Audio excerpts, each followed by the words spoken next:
मुझसे करके मोहब्बत दिन रात रोते हैं।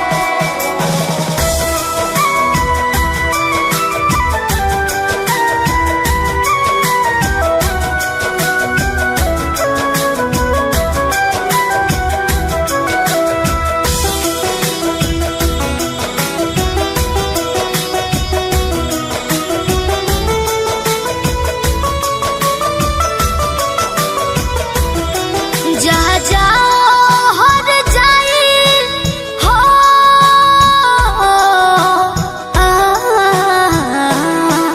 जहाँ जाओ हर जाए ना चैन से सोते हैं। जहाँ जाओ हर जाए ना चैन से सोते हैं।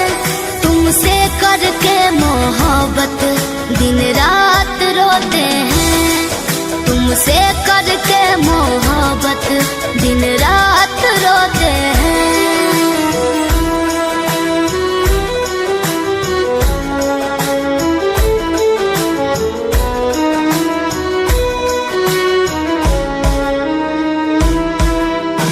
Music by Arya Sharma.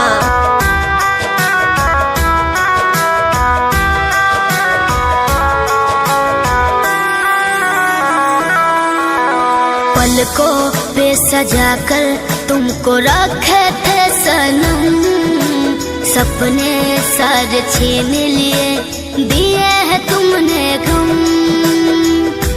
हो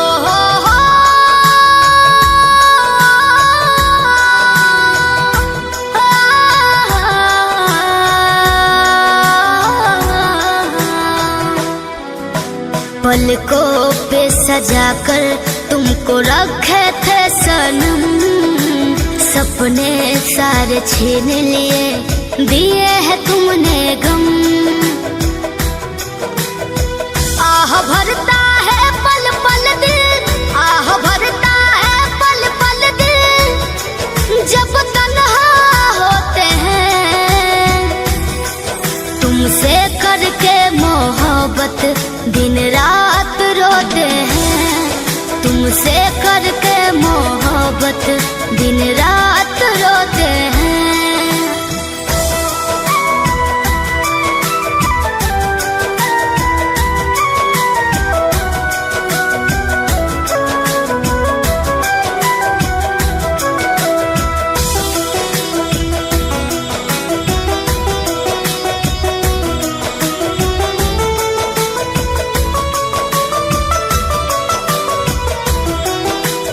अर्जुन शर्मा शिल्पी से तुमने किया था प्यार।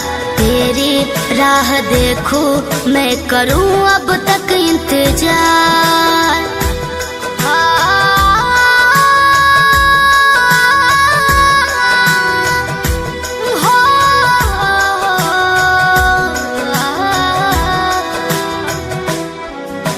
अर्जुन शर्मा शिल्पी से तुमने किया था प्यार।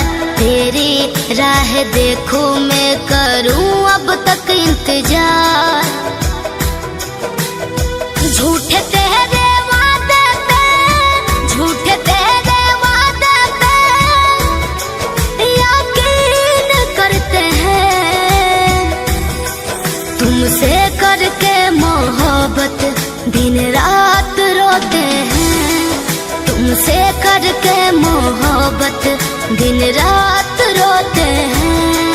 तुमसे करके मोहब्बत दिन रात